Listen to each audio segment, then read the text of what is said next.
नमस्कार दोस्तों, कैसे हैं आप सब लोग। कैसी रही आप सबकी होली। आई होप होली सबकी बहुत अच्छी रही। तो अब सब एज ऑफ नाउ सारे त्योहार इस टाइम पे अभी कुछ नहीं है, तो होली से पहले काफ़ी फंक्शंस चल रहे थे। होली मिलन है, यहाँ है, वहाँ है। So it was a busy time for me as well. तो आज एक छोटा सा वीडियो लेकर आई हूँ post Holi and of course diabetes पर। समथिंग आपका डायबिटीज़, आपका हार्ट, आपका स्ट्रेस लेवल। आपको लगता है stress plays some role in your blood sugar levels, and does it play any role for your heart also? और क्या ये stress, high blood sugar and your heart elements, do they go hand in hand? तो आज इसके ऊपर एक discussion करते हैं छोटा सा कि how does stress affects your diabetes and in return it affects your heart. यानी कि किस तरीके से आपका स्ट्रेस आपके शुगर लेवल्स पर असर करता है और ये दोनों मिलकर आपके हार्ट पर असर करते हैं। तो इस पर आज छोटी सी चर्चा इस छोटे से वीडियो में मेरे साथ आपकी दोस्त डॉक्टर सीमा। वीडियो को प्लीज पूरी तरीके से देखना, यू विल रियली इंजॉय। और मैं ज़्यादा लंबा नहीं बनाऊंगी होपफुली। तो अब एक डायबिटिक पेशेंट है, ठीक है।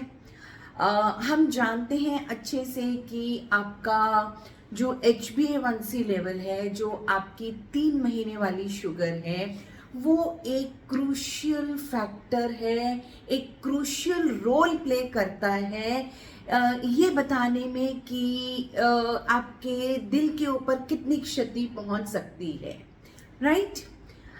अब ये तो हमने पहले भी बातें करी हैं कि जो डायबिटिक है उनके हार्ट पे क्षति ज़्यादा पहुंचती है।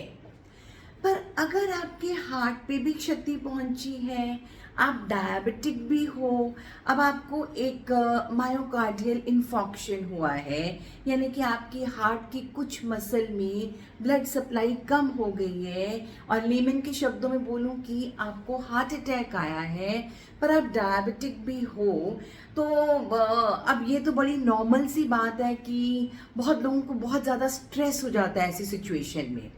हो जाता है, बहुत लोगों को होता है, एक नॉर्मल व्यक्ति को होगा। और अगर डायबिटिक व्यक्ति को स्ट्रेस भी साथ में हो रहा है, तो स्ट्रेस रिलेटेड हाइपरग्लाइसीमिया, यानी कि स्ट्रेस के चलते आपके शुगर लेवल्स और बढ़ गए, आपके फास्टिंग लेवल्स, आपके खाने के बाद वाले लेवल्स, आपके 3 महीने की शुगर सब बढ़ गया। अब उससे क्या होगा कि वो आपके हार्ट पे ज़्यादा क्षति पहुंचाएगा। किस तरीके से आपके हार्ट पे ज़्यादा क्षति पहुंचाएगा? खासकर उन लोगों में जिनको ऑलरेडी MI आया है और वो हार्ट की सर्जरी यानी कि एंजियोप्लास्टी के लिए हॉस्पिटल में गए हैं। अब ब्लड शुगर लेवल्स आपके बढ़ गए। देखिए, ब्लड शुगर लेवल्स बढ़ गए, स्ट्रेस आपको चल रहा है, तो आपके सिंपैथेटिक एक्साइटेशन हो जाएगी, आपके शुगर लेवल्स तो बढ़ेंगे बढ़ेंगे, आपकी हार्ट रेट बढ़ रही है, आपकी रेस्पिरेटरी रेट बढ़ रही है। तो ये सारी चीज़ें आपकी बीमारी को और वर्सन अप कर देंगे, सुधारने की बजाय परेशानी और ज़्यादा आपकी बढ़ जाएगी, राइट। ये हम भी जानते हैं, अगर आप किसी भी चीज़ में स्ट्रेस लेते हैं तो आपकी वो वाली परेशानी ज़्यादा बढ़ने लगती है।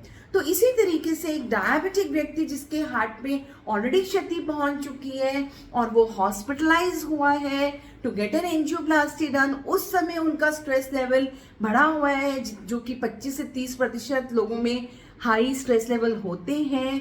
और हाई स्ट्रेस लेवल के चलते क्या होता है कि कुछ आपका इंसुलिन रेजिस्टेंस बढ़ जाती है, आपके कुछ स्ट्रेस हार्मोन सिक्रीट होने लगते हैं, जैसे कि ग्लूकेगॉन हो गया, ग्रोथ हार्मोन हो गया, कॉर्टिजोल हो गया, एड्रेनलिन हो गया। तो ये 3-4 तरीके के हार्मोन्स हैं जो आपके लिवर से और ज़्यादा ब्लड शुगर रेज करवाते हैं और ज़्यादा ब्लड शुगर प्रोड्यूस करवाते हैं। ग्लूकोज ज्यादा बनवाते हैं तो आपकी ब्लड शुगर और ज्यादा बढ़ जाती है, और इनके चलते आपकी फैटी एसिड्स भी बढ़ने लगती हैं। तो इस तरीके से आपकी बॉडी में दोहरी चोट लगती है कि शुगर लेवल्स भी बढ़ते हैं और लिपिड प्रोफाइल भी बढ़ता है, जो कि दोनों ही आपके लिए, आपके हार्ट के लिए हानिकारक है। ऑलरेडी हार्ट क्षति पे है, स्ट्रेस करके ये सारी हानि आपकी और ज्यादा बढ़ जाती है, राइट। अच्छा, अब आप किसी भी पेशेंट का अगर आप एंजियोप्लास्टी कराते हैं, सपोजिंग कोई डायबिटिक नहीं है, तो उनकी एंजियोप्लास्टी से जो आर्टरी उनकी ब्लॉक्ड होती है उसका रिजल्ट बहुत अच्छा आ जाता है, ब्लॉकेज हट जाती है, हार्ट की ब्लड सप्लाई अच्छी हो जाती है और पेशेंट का वेंट्रिकुलर फंक्शन अच्छा हो जाता है और प्रोग्नोसिस बहुत अच्छी हो जाती है।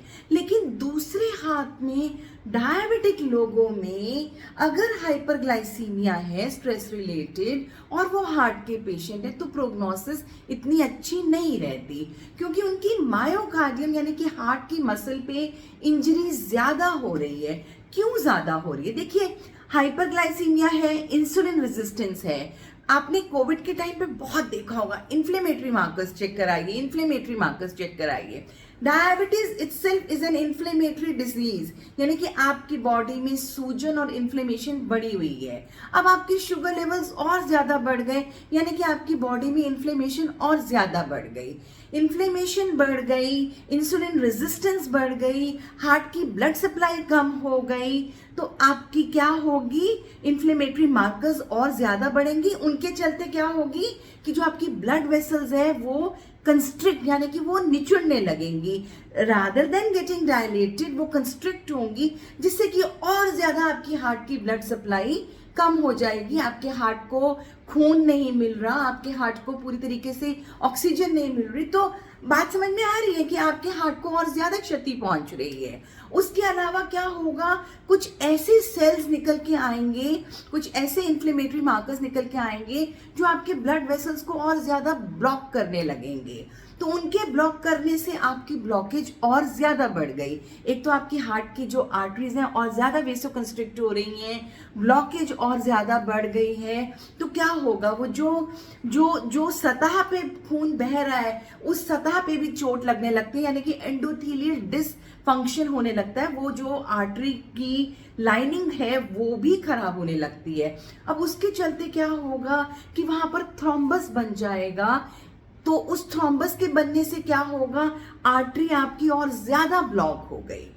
इन सब चीजों के चलते आपकी जो वेसल वॉल है, जो आर्टरी की जो वॉल है वो और ज्यादा कमजोर हो जाती है, और वो क्या करेगी कि आपका जो ये प्लाक है, जो थ्रोम्बस है, जो अथीरोमेटस प्लाक है, जो कोलेस्ट्रॉल से एक ब्लॉकेज बन गई है आर्टरी में, ये उखड़ जाएगी। तो आपका प्लाक रप्चर हो जाएगा और आपकी परेशानियां और ज्यादा बढ़ जाती हैं। तो अगर मैं इसको नटशेल में बोलूं, एक डायबिटिक व्यक्ति को अगर हार्ट की दिक्कत आ गई तो उसका प्रोग्नोसिस बहुत अच्छा नहीं होता as compare to a normal person. दूसरी चीज, एक किसी भी प्रॉब्लम के साथ ये खड़ा है कि आपका स्ट्रेस लेवल बढ़ता है, बट अगर एक डायबिटिक व्यक्ति का स्ट्रेस लेवल बढ़ता है तो दो चीजों का नुकसान और होता है।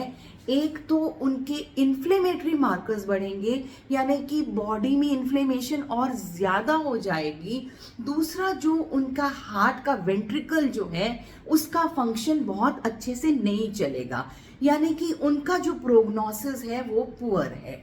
और ये किस तरीके से देखा जाएगा, अगर आपके HbA1c लेवल्स 6.5 के नीचे नीचे हैं तो आपका प्रोग्नोसिस बहुत बेटर रह सकता है। बट अगर आपका HbA1c लेवल 6.5 से ऊपर है तो आपके हार्ट को क्षति ज्यादा पहुंच सकती है। तो इसका सार क्या निकला कि अपने शुगर लेवल्स को प्लीज मेंटेन करके रखिए। तीनों चीजें, फास्टिंग, पोस्ट प्रायंडियल खाने के बाद और आपके 3 महीने वाली शुगर, तीनों बहुत ज्यादा इंपॉर्टेंट हैं आपके। ये तीनों शुगर लेवल्स हमें ये पिक्चर दिखा सकती है कि आपके हार्ट पर क्या असर पहुंच रहा है। तो कहने का मतलब सिर्फ ये है कि डायबिटीज आपकी इन्फ्लेमेशन बढ़ाएगी, डायबिटीज आपके हार्ट को क्षति ज्यादा पहुंचाएगी, एंड वो कहते हैं ना कि करेला और वो भी नीम चढ़ा, अगर उसके ऊपर से स्ट्रेस लेवल बढ़ गया तो परेशानी और ज्यादा बढ़ जाएगी, हार्ट की दिक्कत और ज्यादा बढ़ जाएगी, प्रोग्नोसिस और ज्यादा पुअर हो जाएगा। तो बात समझ में आई दोस्तों? अपने शुगर लेवल्स को ठीक रखिए, अपनी स्ट्रेस लेवल्स को ठीक रखिए, अपने ब्लड प्रेशर को ठीक रखिए, बहुत ज़्यादा स्ट्रेस नहीं होने दीजिए, योगा या किसी भी तरीके की फिजिकल एक्सरसाइज कीजिए, अपनी दवाइयाँ पूरी तरीके से लीजिए एंड स्टे फिजिकली एक्टिव, अपने लाइफस्टाइल पर वर्क कीजिए, शुगर लेवल्स को हमेशा नियंत्रण में रखिए। राइट? आपके दोस्त डॉक्टर सीमा आपके साथ। Please take care of yourself.